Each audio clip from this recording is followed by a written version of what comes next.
If I told you that the most expensive mistake in a bardominium build has nothing to do with concrete, steel, or lumber, it does not happen on the job site, it does not involve a contractor, it happens at a desk in a county office before a single shovel touches the ground permits. Most people treat them like a formality, a box to check, a fee to pay, and that assumption, that quite confident assumption, has derailed build that took years to plan. This is the story of one of those builds. The land was perfect, 12 acres in a rural county for enough for from the city to breathe close enough to not feel insulated. The design was done, the contractor was lined up, the budget was solid, everything was ready, and then the permit process began.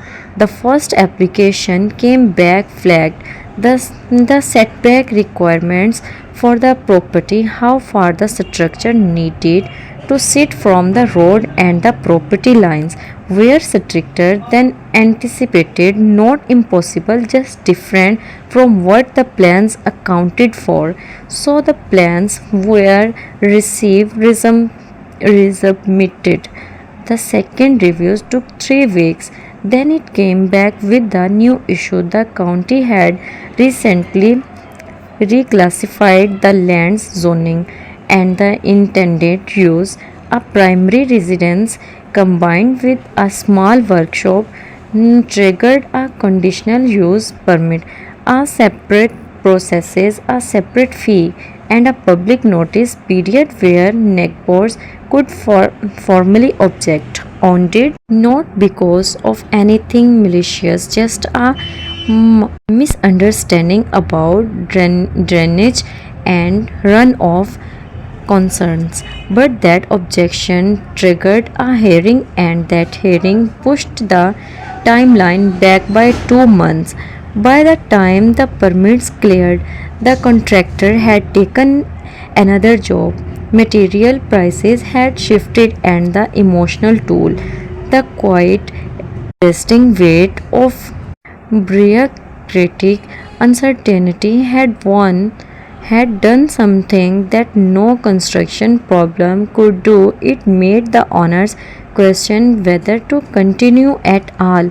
They did continue. The Bardominium got boiled, and it turned out beautifully. But the lesson lived in those months of waiting, revising, submitting, and not knowing. Here is what that experience teaches anyone willing to listen. Research your county's zoning before you fall in love with a piece of land. Know after zoning classification vary widely, and rural does not automatically mean permissive. Someone counties welcome bardominiums, others have never processed one and have no framework for it.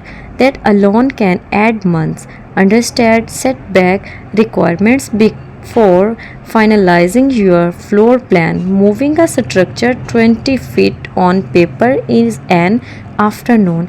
Moving it after the foundation is poured is a catastrophe. If your build involves any dual use residential and agricultural, residential and workshop, ask specifically about conditional use permits before assuming your primary permit covers everything, and hire someone who knows your county, a local draftsman, a permit expeditor, someone who has sat in that office before and knows which questions to ask and which details to include. That relationship is worth more than it costs.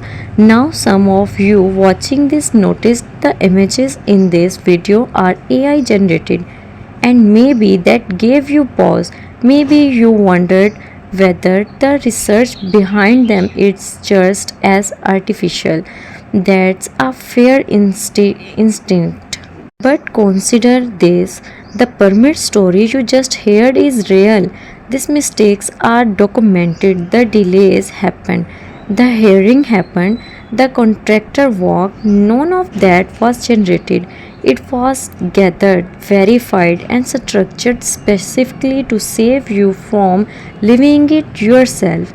The images are a tool, the information is the product. Judge the content by what it teaches you, not by how it looks, because if something in this video saves you 2 months of delays and a contractor who's move on that real value regardless of what the pictures look like.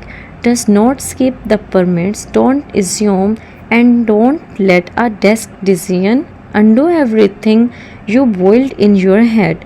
The build starts long before the ground breaks.